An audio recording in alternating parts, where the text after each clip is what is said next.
नमस्कार विद्यार्थी मित्रांनो, उमेद आयएसच्या ऑनलाईन प्लॅटफॉर्मवर मी प्रफुल्ल कुमार तुम्हा सर्वांचं पुन्हा एकदा मनापासून स्वागत करतो। तुमचा सर्वांचा अभ्यास एकदम व्यवस्थित आणि परीक्षाभिमुख अशा पद्धतीने सुरू आहे आणि आपल्या बॅच मध्ये सुद्धा वेगवेगळे कायदे अपलोड होत आहे, त्याच्या सगळ्या पीडीएफ नोट्स अपलोड होत आहे आणि कुठे कशा पद्धतीचा प्रश्न येऊ शकतो याचा एक अप्रोच सुद्धा डे टू डे मी तुमच्यापर्यंत पोहोचवत आहे आणि सोबतच आपल्या बॅच मध्ये आणि टेस्ट सिरीजच्या बॅच मध्ये सुद्धा ते सुद्धा अपलोड होत आहे।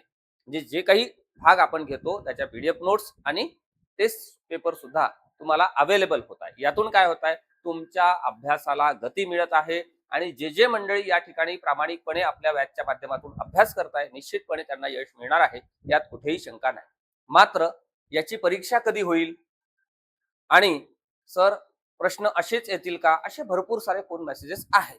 त्यांना एकच सांगतो की आपण पूर्णतः टीसीएसच्या आयबीपीएसच्या धर्तीवरच प्रश्नांची रचना केलेली आहे आणि या कायद्याला एक फ्रेम आहे, म्हणजे काय चौकट आहे, त्या बाहेर प्रश्न विचारता येत नाही। इतिहास भूगोलामध्ये, पॉलिटीमध्ये, इकॉनॉमिक्स मध्ये प्रश्न कधी कधी आउट ऑफ बॉक्स सुद्धा जातो, मात्र इथे कायद्याला एक फ्रेम असल्यामुळे कायद्याच्या फ्रेमच्या बाहेर प्रश्न विचारता येत नाही। त्यामुळे हा जर भाग व्यवस्थितपणे तुम्ही करत असाल तर मला असं म्हणायचं आहे की 40 पैकी 35 प्लस प्रश्न तुमचे बरोबर येतात आणि आपल्या या बॅचची फी सुद्धा एकदम नगण्य ठेवलेली आहे। महाराष्ट्रातली सर्वात टॉपची बॅच, बेस्ट कंटेंट घेऊन आपण बॅच देतोय आणि फक्त 499 रुपये मध्ये। पुन्हा एकदा मी तुम्हाला इथे उल्लेख करतो का मी फी अशी का ठेवली। अगोदर आपली फी होती 999।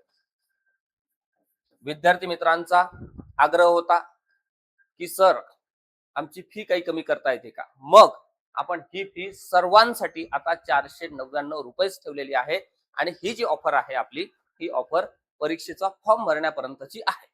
मग त्यानंतर ही फीस पुन्हा मूळ फीवर जाऊ शकते, म्हणजे 999 होऊ शकते। तरी सुद्धा 999 ही सुद्धा फी महाराष्ट्रातली सर्वात कमी फी आहे। याचं कारण असं आहे की तुमच्या सर्वांचा अभ्यास व्यवस्थितपणे व्हावा आणि तुम्हाला आर्थिक सुद्धा ताण येऊ नये, हा मुख्य उद्देश आहे। हे बाब इथे लक्षात घ्या।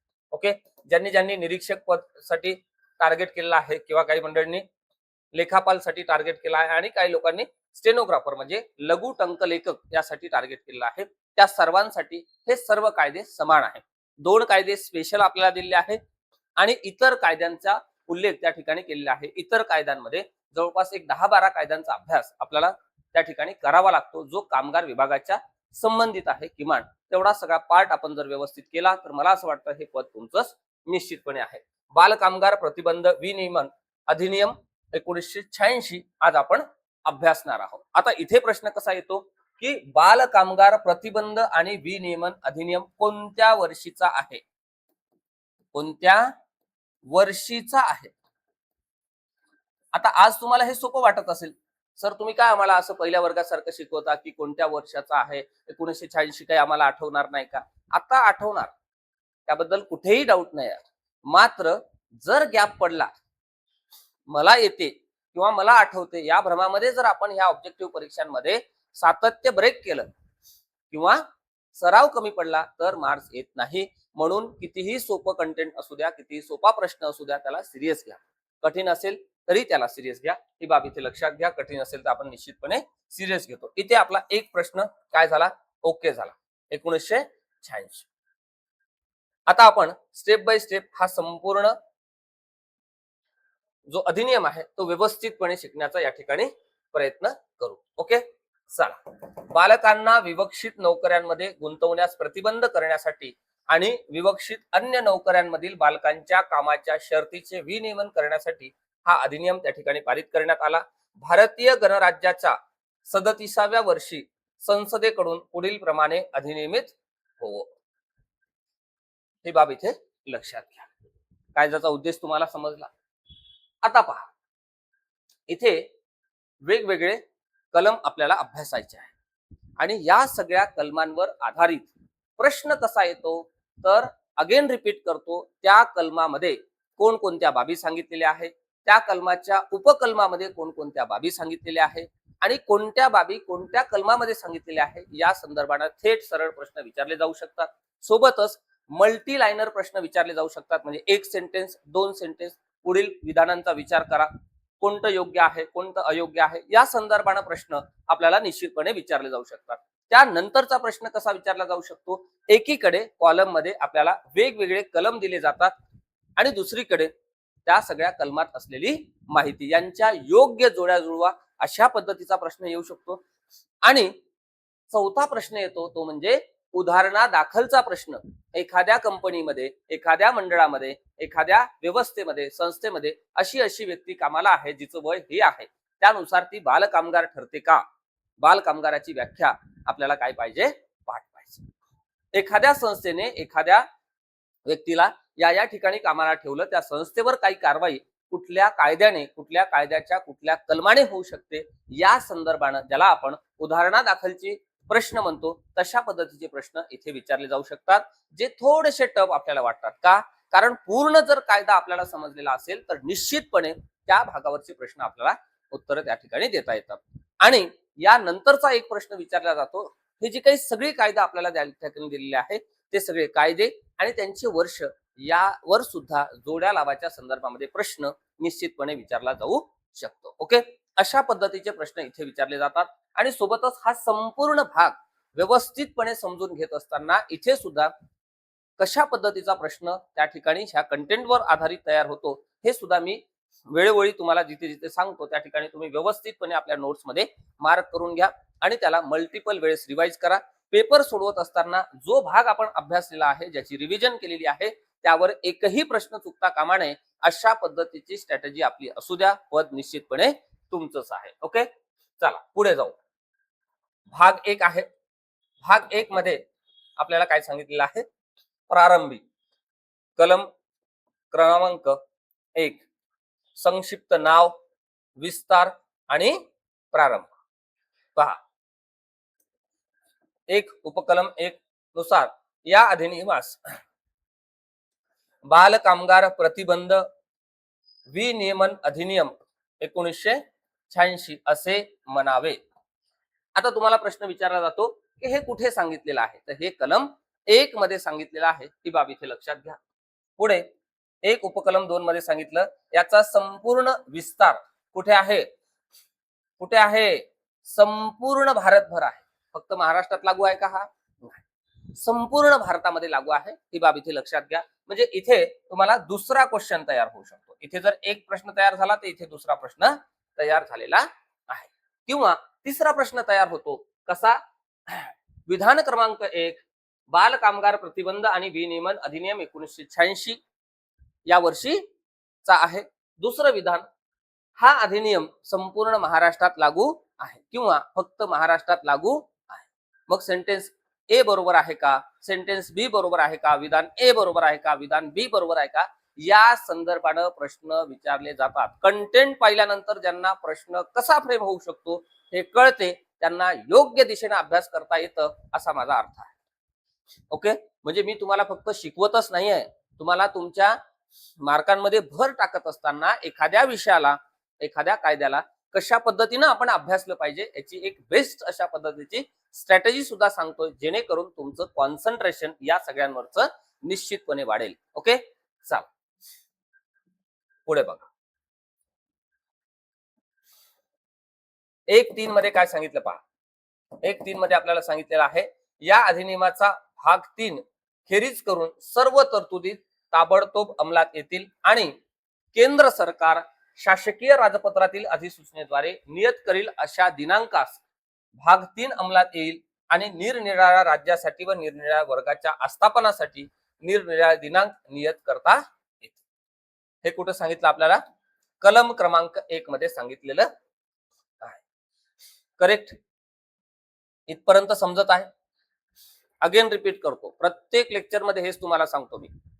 आपण सीडीपीओच्या बॅच मध्ये सुद्धा तेच सांगितलं, रजिस्टरच्या बॅच मध्ये सुद्धा तेच सांगितलं, आता ह्या कायद्याच्या बॅच मध्ये तेच सांगतो, डिपार्टमेंटल पीएसआयच्या बॅच मध्ये पण तेच सांगितलं. सिंगल सुद्धा प्रश्न तुमच्या कायद्याच्या संदर्भातला चुकू देत नाही. ओके, फक्त सांगतो तेवढं करा. आता आपण आलोय कलम क्रमांक 2 मध्ये. आता तुम्हाला माहित झालं की कलम क्रमांक 1 वर कशा पद्धतीचे प्रश्न येऊ शकतात. त्या बाहेर शक्यताच नाहीये, त्या बाहेर शक्यताच नाही. आपण जे काही सराव पेपर त्या ठिकाणी घेतो तिथे सुद्धा भरपूर साऱ्या प्रश्नांचा सराव करून घेतो, हे बाब इथे लक्षात घ्या. नेक्स्ट 2 मध्ये आहे व्याख्या.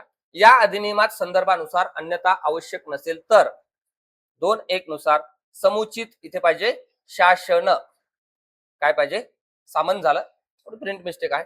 समुचित शासन याचा अर्थ केंद्र सरकारच्या नियंत्रणाखालील कोणतीही आस्थापना किंवा रेल्वे प्रशासन किंवा मोठे बंदर किंवा खाण किंवा तेल क्षेत्र यांच्या बाबतीत केंद्र सरकार आणि इतर सर्व प्रकरणी काय आहे राज्य शासन, असा त्याचा काय आहे अर्थ आहे समुचित शासन म्हणजे. ओके, आता तुम्हाला इथे प्रश्न काय विचारला जाऊ शकतो की जी व्याख्या समुचित शासनाच्या बाबतीत केलेली आहे ती कोणत्या कलमामध्ये केलेली आहे, असा एक प्रश्न विचारतो. दुसरा प्रश्न, समुचित शासन मध्ये पुढील पैकी कोणकोणत्या घटकांचा अंतर्भाव होतो, कोणकोणत्या घटकांचा अंतर्भाव होत नाही, या संदर्भाने इथे प्रश्न तयार होतो. या पलीकडे कुठलाही प्रश्न इथे तयार होत नाही. ओके, चला पुढे जाऊ. 2 उपकलम 2 मध्ये सांगितलं बालक याचा अर्थ. ओके, जिच्या वयाला 14 वर्ष पूर्ण झालेली नाहीत अशी व्यक्ती, असा त्याचा अर्थ आहे. कशानुसार? या कायद्यानुसार. कशानुसार? या कायद्यानुसार जिचं वय 14 वर्षापेक्षा काय आहे कमी आहे ती व्यक्ती म्हणजे बालक.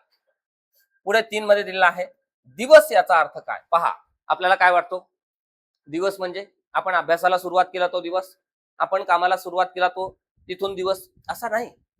या कायद्यामध्ये दिवसाची एक पर्टिक्युलर अशा पद्धतीची व्याख्या आहे. आणि मग इथे जर आपण अभ्यासलं नाही, आपल्याला ही जर व्याख्या पाठ नसेल तर गोंधळ उडतो आणि प्रश्न चुकतो. ओके, पुढे पहा. दिवस याचा अर्थ मध्यरात्रीला सुरू होणारा 24 तासांचा कालावधी, म्हणजे रात्री 12 वाजता सुरू झाला आणि रात्री 12 वाजताच संपला. करेक्ट. पुढे चला. 4 मध्ये काय सांगितलं पहा. 4 मध्ये दिलेलं आहे आस्थापनेची व्याख्या. यात दुकान, वाणिज्यिक आस्थापना, कार्यशाळा, शेत, निवासी हॉटेल, उपहारगृह, खाद्यगृह, नाट्यगृह किंवा सार्वजनिक मनोरंजनाची किंवा करमणुकीची अन्य ठिकाणे यांचा समावेश होतो. आता इथे प्रश्न तुम्हाला विचारत असताना या कायद्यानुसार जी व्याख्या आस्थापनेची केलेली आहे त्यामध्ये पुढील पैकी कोणकोणत्या बाबींचा समावेश होतो, कोणकोणत्या बाबींचा समावेश होत नाही, या संदर्भाने प्रश्न निश्चितपणे आपण सराव पेपर मध्ये पाहणार आहोत. आणि असाच पद्धतीचा प्रश्न पुढे तुम्हाला परीक्षेला सुद्धा विचारण्याची शक्यता दाट आहे. म्हणजे तुम्हाला काय पाठ पाहिजे, आस्थापनामध्ये दुकान, वाणिज्यिक आस्थापना, कार्यशाळा, शेत, निवासी हॉटेल, उपहारगृह, खाद्यगृह, नाट्यगृह किंवा सार्वजनिक मनोरंजनाची किंवा करमणुकीची ठिकाणे यांचा समावेश होतो. हे कसं पाहिजे, तोंडपाठ पाहिजे. पुढे पहा. 5 मध्ये दिलंय कुटुंब यांचा अधिनियंत्रकाच्या संबंधातील अर्थ एखादी व्यक्ती, अशा व्यक्तीची यथास्थिती, पत्नी किंवा पती आणि त्यांची मुले, अशा व्यक्तींचा भाऊ किंवा बहीण, असा त्याचा काय आहे अर्थ आहे. पुढे पहा. 6 मध्ये दिलंय अधिनियंत्रक याचा आस्थापना किंवा कार्यशाळा यांच्या संबंधातील अर्थ आस्थापनेच्या किंवा कार्यशाळेच्या कारभारावर जिचे अंतिम नियंत्रण आहे. कसा आहे, फायनल कंट्रोल आहे. हा शब्द लक्षात ठेवा. कसा आहे, फायनल काय आहे, कंट्रोल आहे, अशी व्यक्ती, असा त्याचा काय आहे अर्थ आहे. ही बाब इथे लक्षात घ्या. ओके, चला पुढे जाऊ. समजत आहे, कुठे काही अडचण नाही, अजिबात अडचण येणार नाही. फक्त ज्या पद्धतीने आपण हा सगळा भाग व्यवस्थितपणे पाहत चाललो, तुम्ही सुद्धा त्या पद्धतीने व्यवस्थितरित्या मार्क करून घ्या आणि काय करा, तोंडपाठ करा. आपण लगेच हा जसा पार्ट आपला कंप्लीट झाला याच्यावरची टेस्ट मी तुम्हाला देतो आणि तुम्हाला त्यावर काय करायचं आहे, पूर्णपैकी पूर्ण प्रश्न बरोबर आणायचे आहे. पुढे पहा. 7 मध्ये दिलंय 2.7 बंदर प्राधिकरण याचा अर्थ बंदराचे प्रशासन करणारे कोणतेही प्राधिकरण म्हणजे ऑथॉरिटी, असा त्याचा अर्थ आहे. 8 मध्ये सांगितलं विहित याचा अर्थ कलम 18 खाली करण्यात आलेल्या नियमाद्वारे विहित केलेले, असा त्याचा काय आहे अर्थ आहे. पुढे दिलेला आहे आपल्याला 9 मध्ये आठवडा. किती दिवसांचा असतो आठवडा, आठवड्यात किती दिवस असतात, असा जर मी प्रश्न विचारला तुम्ही म्हणाल सर 8 दिवस असतात. आठवड्यामध्ये 7 दिवस असतात, मग त्यांना आठवडा काय म्हणतात, लक्षात ठेवायचं. ओके, चला पुढे. याचा अर्थ शनिवारच्या मध्यरात्रीपासून किंवा निरीक्षकाने विशिष्ट क्षेत्राकरिता लेखी मान्यता दिली असेल अशा अन्य मध्यरात्रीपासून सुरू होणारा 7 दिवसांचा कालावधी. किती दिवसांचा? 7 दिवसांचा. तुम्हाला विचारलं या कायद्यानुसार आठवडा म्हणजे किती दिवसांचा पिरियड, कालावधी? मग पहिलंच ऑप्शन येतं 8 दिवसांचा कालावधी. पटकन आपण टिक करतो. चला क्लिक केलं, ओके झालो सिलेक्ट. आन्सर की येते, रिस्पॉन्स शीट येते. मग कळते चुकलं. मग आपण मराठीच्या पुस्तकात जातो, मोरा वाळंबे सरांच्या, मग बघतो तिथे. मग आपल्याला कळते असं दिलंय. कायद्यात येऊन शोधतो, कायद्यात असं दिलंय. आलं का लक्षात? कायद्यामध्ये काय म्हटलं? 7 दिवसांचा कालावधी, ही बाब इथे लक्षात ठेवा. 10 मध्ये काय सांगितलं पहा. कार्यशाळा याचा अर्थ जेथे कोणतेही औद्योगिक प्रक्रिया चालवली जाते अशी कोणतीही जागा, लक्षात ठेवा, अशी कोणतीही जागा तिच्या प्रिमायसेस धरून असा आहे. पण ज्या जागेला कारखाना अधिनियम 1948 चा 63 याच्या कलम 76 च्या तरतुदी त्यावेळी लागू होत असतील अशा कोणत्याही जागेचा त्यात समावेश होणार नाही. ह्या ज्या सगळ्या व्याख्या आपल्याला या ठिकाणी दिलेल्या आहेत, या सगळ्या व्याख्यावर प्रश्न 100% विचारला जातो. मग इथे विचारेल का सर, का इथे विचारेल, हे मला सांगता येणार नाही. आता प्रश्न तयार करत असताना व्याख्यावर एक प्रश्न 100% तयार होईल, 2 तयार होईल. मग इथे विचारेल का इथे विचारेल का इथे विचारेल, कुठे विचारेल माहित नाही. मात्र या कायद्याच्या बाहेर त्यांना प्रश्न विचारता येतो का? नाही विचारता येत. म्हणून कायदा जर व्यवस्थित आपण केला तर आपली पोस्ट काय आहे? फिक्स आहे. ओके. काही लोकांच्या प्रतिक्रिया अशा येत आहेत, सर कायद्यातलं खूप काही बाबी किचकट वाटत आहे. तुमचे लेक्चर पाहिल्यानंतर निश्चित सोपं वाटत आहे, आम्हाला कॉन्फिडन्सही वाढतो, प्रश्न पण काही बरोबर येतात, मात्र वाचायला घेतलं की काहीतरी शब्द कळत नाही. मी त्यासाठीच आहे. फोन मेसेज करा, व्हॉट्सअप करा. आपले 2 क्लासचे नंबर तुम्हाला दिलेले आहेत. ओके. त्यामुळे आपली जी सपोर्ट सिस्टीम आहे विथ मेंटोरशिप खूप जबरदस्त आहे. तुम्हाला कुठेही काळजी करण्याची अजिबात आवश्यकता नाही. आणि कुठल्याही संस्थेला काम करत असताना काय लागतं? यश लागते.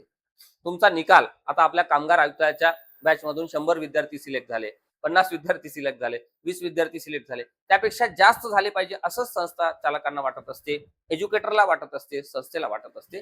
त्यासाठीच हा प्रयत्न होत असतो. आणि ज्या पद्धतीनं तुम्हाला तुमच्या पोस्टची काळजी आहे, आम्ही सुद्धा तुमचा संपूर्ण अभ्यासक्रम व्यवस्थित कव्हर करणे, सोबतच त्याच्या पीडीएफ व्यवस्थित नोट्स तुमच्यापर्यंत पोहोचल्या पाहिजे, हे सगळे लेक्चर व्यवस्थित क्वालिटीमध्ये झाले पाहिजे आणि त्यावर आधारित जो काही सराव आहे तो व्यवस्थित झाला पाहिजे, यासाठी काय आहो? कटिबद्ध आहो. हे सगळे डेमो लेक्चर्स पाहूनच, त्यानंतर डेमो पीडीएफ, डेमो टेस्ट पाहूनच तुम्ही काय करायचे आहे? बॅच जॉईन करायची आहे. सध्या ऑफर चालू आहे, फक्त 499 रुपयामध्ये तुम्हाला ती बॅच मिळते. आजच्या या सत्रामध्ये आपण इथेच थांबू. यानंतरचा जो भाग 2 आहे आणि कलम क्रमांक 3 पासून पुढचा जो पार्ट आहे तो आपण नेक्स्ट लेक्चर मध्ये कंटिन्यू करू. तुम्हा सर्वांना ऑल द बेस्ट. चला.